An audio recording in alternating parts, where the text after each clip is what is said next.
So today what we're going to do is do a video lecture first on motivation. That'll take about 20 minutes. Then while that's going, take some notes. We'll use those for some exercises. After a quick review, we'll talk about in more detail, again, exercise number 1, which is a workshop design, take about 10 more minutes maximum. And then second exercise is actually going to website, getting logged on, registered as a free service, and then going through a sportsmanship course. That'll take about 30 minutes tops. So when we're done reviewing everything, basically you're looking at 1 hour total. As my good friend Joe Nauman likes to say, this is just too easy, so let's get started. First off, with motivation, when you're starting, there's kind of 2 keys to the whole thing. And the questions that you've got to really ask yourself: are they ready to learn? And do they want to learn? And the motivation kind of is the key to learning. And as we talked earlier, readiness is real important. We talked about the importance of your athletes being ready from a skill standpoint, but also now we're looking at from a motivational standpoint. But the second thing is obviously when you've got athletes that want to learn to become better, now you've got some highly motivated individuals. So some questions that you need to ask yourself or answer with motivation also as coaches: why are some so motivated, and why are some, how do we get them to be the best they want to be? So how are some motivated and how others unmotivated, and how do we get them to be the best they can be?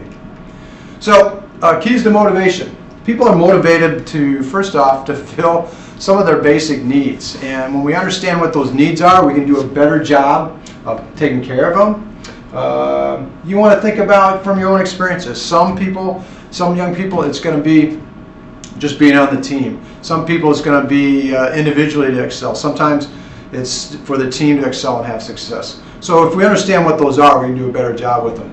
Secondly, sports psychologists have learned that the 2 most important needs, though, are having fun and a feel of worth. Okay? It's kind of crazy, but that's how simple it gets. So we worked on previously you designing your rewards punishment type system to motivate people. Think of the goals you talked about there, the types, and why, and kind of the steps you implemented with that program that you can use for your portfolio. And those are what we call concrete examples.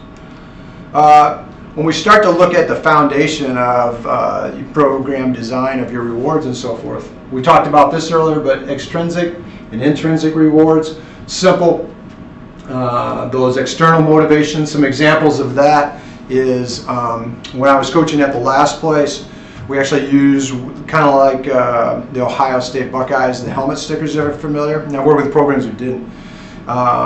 Basically, players got stickers for individual achievements and team achievements and so forth. I found it to be incredibly motivating. It was fun, a positive environment. So again, it kind of fit our style at the time there. Intrinsically, obviously, is just having that desire to compete individually, and that motivates you. But most importantly here is a need just to have fun, and we forget that quite often. Is most of the time, if we're enjoying what we're doing, then we're motivated to keep working hard at it. An example of that would be, I did this in college, I've done it with the 9th graders, but at the end of the work days during a practice and so forth, before we start the taper, our conditioning that we did at the end was actually a game of tag. And it's nothing more enjoyable watching people work really hard but having fun while they're doing it, just like you were little kids on the playground. So those are some ways to do some of those things. Now, how do we get to that point? We want to talk about this, hopefully most of you experienced, but the flow experience. What is it? Have you ever felt it? Hopefully you have in sport, because it's one of those feelings where everything's just going right. And your senses are really heightened, but the game seems to move slow motion, and you really don't have to think about what you're doing. You're able to be purely enjoying it. So your concentration is kind of automatic with things. So this in itself, the flow experience, and this is why a lot of people do that. It's one of the reasons some people get this with running, I know. Sometimes as a stress reliever, but just the enjoyment and the high, runner's high. It's intrinsically rewarding. Another way to look at it is if you just look at, and this was in the textbook, looking at a way to achieve peak performance is again, it's real important that we find that medium, not too low, not too high, but performance, usually peak performance comes when we're right at a balance of all of that. So, big thing is how do you create flow for your athletes? And the number one principle here is making sure that you match the challenge of the task to the ability of the athletes. What that means, real simple, is setting up not only practice situations, but hopefully preparing them so well for competition that they are in a situation where they always have a chance to be very successful. This right there guarantees you the opportunity to have a very highly motivated group. Think about it also with, again, back to that play type thing. When I talked about tag as a way to do conditioning, the one thing about being on the playground, if we go back and remember as kids, is if you were in a situation that you didn't match up very well, you weren't enjoying what you were doing, or you weren't challenged enough, you were bored, you left and went to a different task. And that's the beauty about free play. So that naturally happens for us. We need to create that as coaches.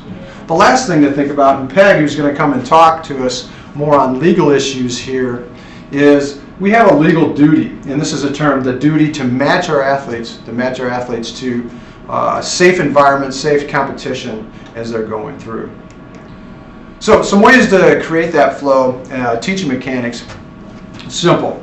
Keep practice stimulating. I know this sounds like a no-brainer, but we forget to do that sometimes. I know I do, where you get into the drill, into the teaching, into the focus of getting certain things done before you get into a competition. You forget to actually keep the practices stimulating. One way to do that, and we'll talk about this more with teaching methodologies, is to not go too long with a drill or a period and make sure you create differences or creativity within the routines that you establish, all right? Another way to do it is to have the athletes actually design some of the drills or make small changes to it. I've done that even from youth kids at camps all the way to college. That's really helpful because, again, now they're involved. You've empowered them. You've enabled them to be part of the process. Another one is keeping everyone active. This seems like a no-brainer again, but if you've ever done sport camps working with young kids or recreational summer activities, if you're not keeping them moving, it's just a total recipe for disaster.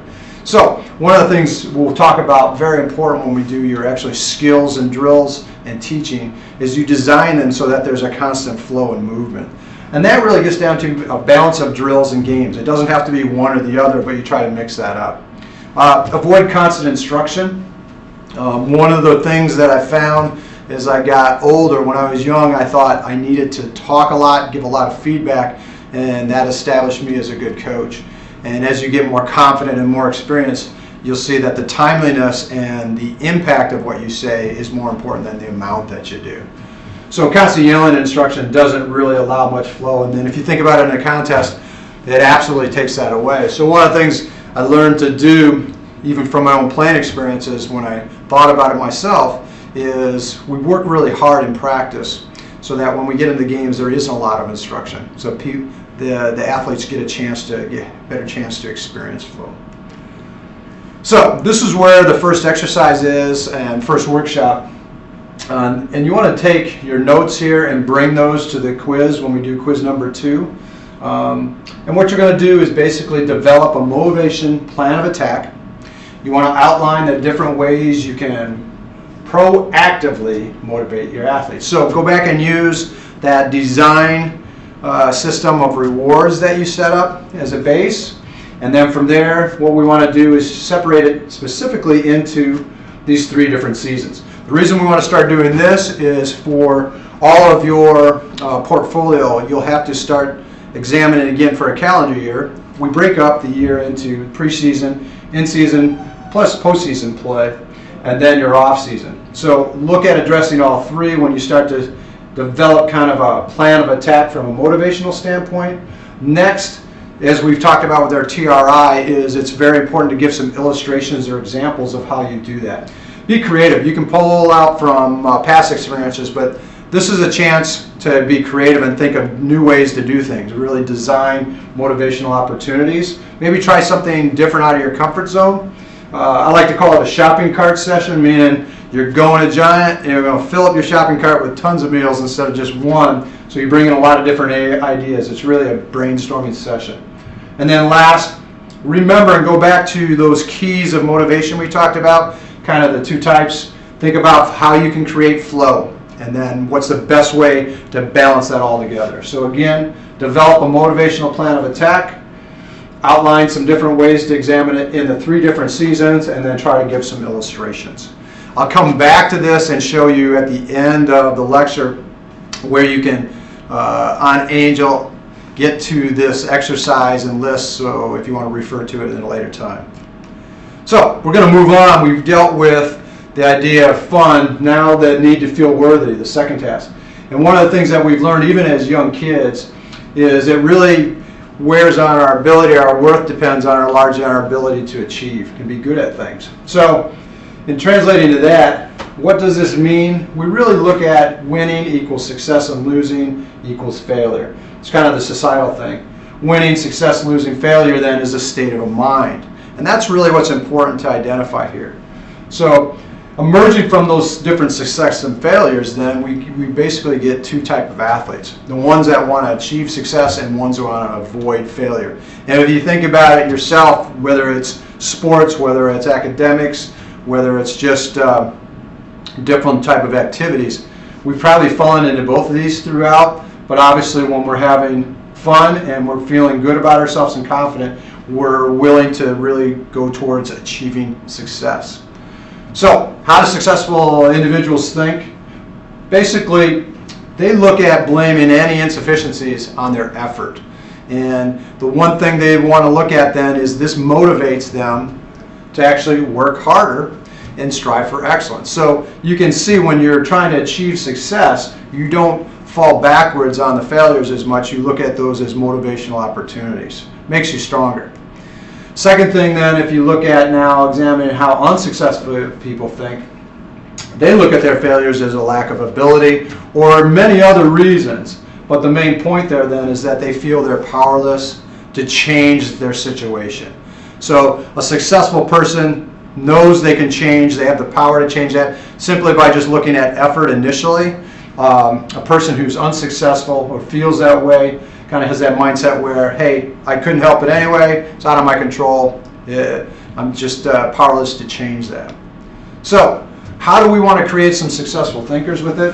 The emphasis needs to go back to your ability to improve and not focus on performance. And that's probably the hardest thing in sport, is that we do keep score. We are based on our performance. But again, if you set up some realistic goals, you set up some reward system that focuses on improvement versus solely on performance, then hopefully you can put the athletes in a position to keep achieving success that way. The second thing then is to increase the probability of flow by matching the challenge of the task to the ability of the athletes. So again, a couple bullet points: realistic goals, personal and team. Use intrinsic rewards to create those or extrinsic rewards to create those intrinsic motivation. Success is not only winning. Think about your initial philosophy and how you communicated that. And then again, going back to that goal setting, the improvement is the key, and making sure you recognize their limitations and set up realistic goals. One last concept for motivation, from motivation to anxiety, is that you need to have the idea of balance. And I'm going to talk about this a lot throughout the course. I really just personally believe that's the key. But if you remember the bell curve, the low and the high being right in the medium is usually the case. The thing that you want to think about, though, is understanding your sport's arousal needs, and they're different for every sport. The example would be, diving, where you've got a lot of fine motor skills involved, lower levels of arousal, so that would be obviously a little lower. When we get into these large muscle movements where the higher levels of arousal are needed, football, for example. So understanding your sport's unique needs, and you can adjust that curve one way or another a little. So just to review, and as I said, this isn't going to take very long, but when we're talking about motivation, number one, are they ready? Do they want to be motivated? Secondly, remember there's 2 needs that how we work, that's how we operate as human beings. And it still is to have fun and a feeling of worth. Peg again will come in and talk more, but really we have a legal duty to match our athletes to the challenge. And that's really getting into safety, but also if you want to have a motivated athlete, you want to make sure they are matched correctly to the challenges ahead of them. Using a successful mindset, remember, a successful mindset realizes they are in control and have the power to change, and usually it's just through better effort. It starts there. The emphasis on improvement versus performance. It's hard to do in sport, but again, if you go back to your reward system that you've set up and the things you communicate, and if you do a good job assessing realistically what your limitations, your athlete's limitations are, and what the competition is going to be, then hopefully you can do a better job setting the table for that. Understanding your sports arousal needs. Again, not everything is the same, and as we use those examples, you need to understand what your needs are for your sport and apply those appropriately. Again, balance equals flow, which equals some fun, and then you have an opportunity for excellence in your activity.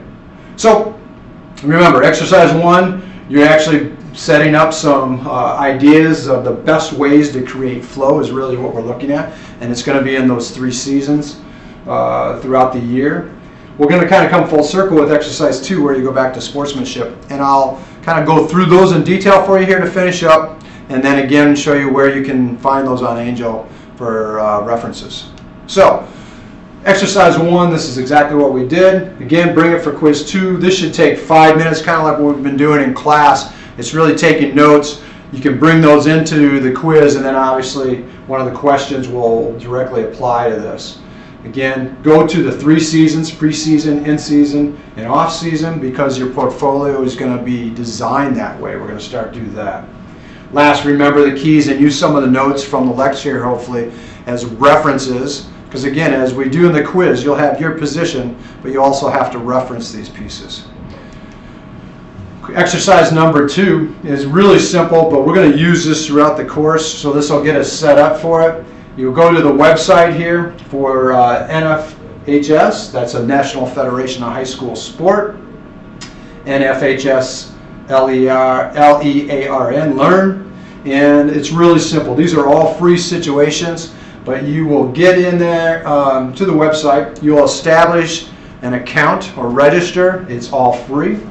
You'll click on courses to the left, upper hand side, and that'll bring down a whole bunch of opportunities. You'll want to go over to the free courses, and there'll be a long list, and towards about 3/4 of the way down, then you'll see sportsmanship, which you'll go ahead and click on there. You'll complete the course. When you complete the course, that takes about 20 minutes. It's a video. You'll go through the process. Then they'll do a 10-point quiz at the end, which you have to pass. You'll go through the process and get opportunities to do that. Once you pass it, and it's very simple, you'll be able to go back to your account and print out the certification, which actually looks like this right here. I just did the other day, so nice little cert there for you.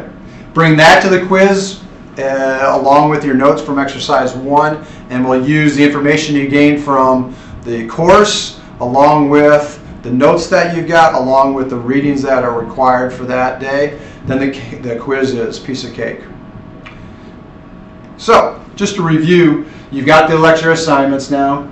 Exercise 1 and 2, they're both going to apply directly to quiz 2.